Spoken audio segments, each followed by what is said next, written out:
Ben ritrovati. Come anticipato nel video precedente, oggi vi mostro la variante di questa bordura, una bordura semplice e sottile, anche se in questo caso può essere considerata una vera e propria sfilatura, perché come potete vedere si crea comunque una parte vuota da poter lavorare. Io lavoro sempre su del lino a trama sottile, sempre con del filato di cotone da ricamo numero 25.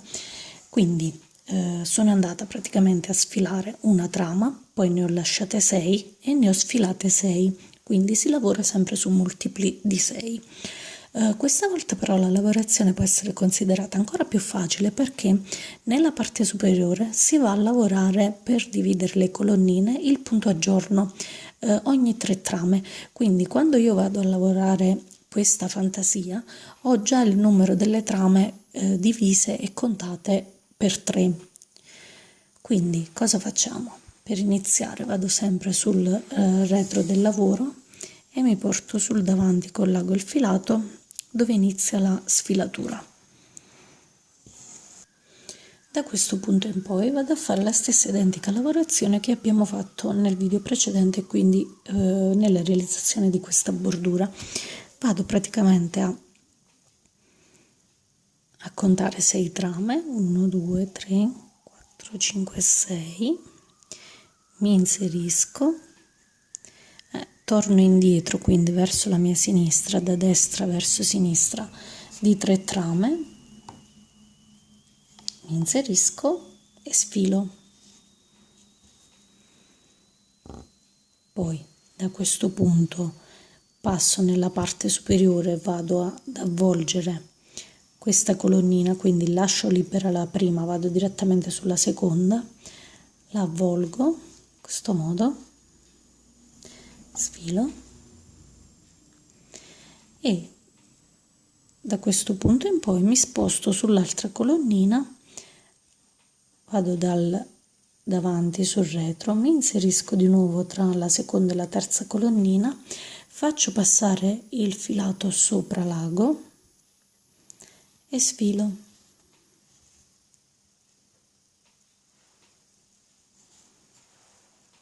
E continuiamo la nostra lavorazione sempre nello stesso modo, quindi dalla parte superiore passo nella parte inferiore, vado a contare 1, 2, 3 trame, mi inserisco, torno indietro di 3 trame, faccio passare il filato sopra l'ago e sfilo.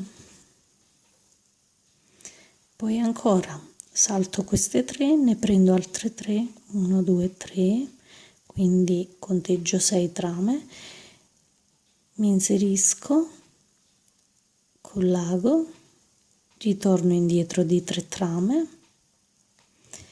Questa volta però, siccome ci troviamo nella parte bassa, il filato lo faccio restare al di sotto dell'ago, sfilo e ho ultimato anche questo passaggio. E ora continuo con la lavorazione spostandomi dal basso verso l'alto e viceversa. Quindi dal basso mi porto nella parte alta, vado ad inserirmi sotto questa colonnina, sfilo, poi salto questa colonnina, prendo ancora l'altra, quella successiva, mi inserisco tra le due, faccio passare il filato sopra l'ago in questo modo e sfilo.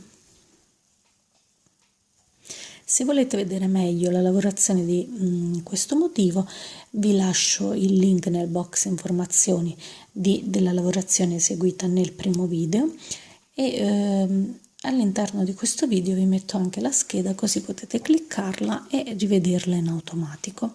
E di nuovo ancora dalla parte superiore passiamo nella parte inferiore, sempre andando avanti di 3 trame, quindi 1, 2, 3, mi inserisco, torno indietro di 3 trame, faccio passare il filato sopra l'ago e sfilo. Poi il secondo passaggio nella parte inferiore, quindi 1, 2, 3, 4, 5, 6, mi inserisco nuovamente in questo modo, e solo in questo caso, quindi solo nella parte bassa, faccio passare il filato sotto l'ago in modo da avere un passaggio pulito. Invece nella parte alta dobbiamo farlo passare al di sopra del lago, e sfilo e continuo sempre in questo modo lungo tutta la mia bordura.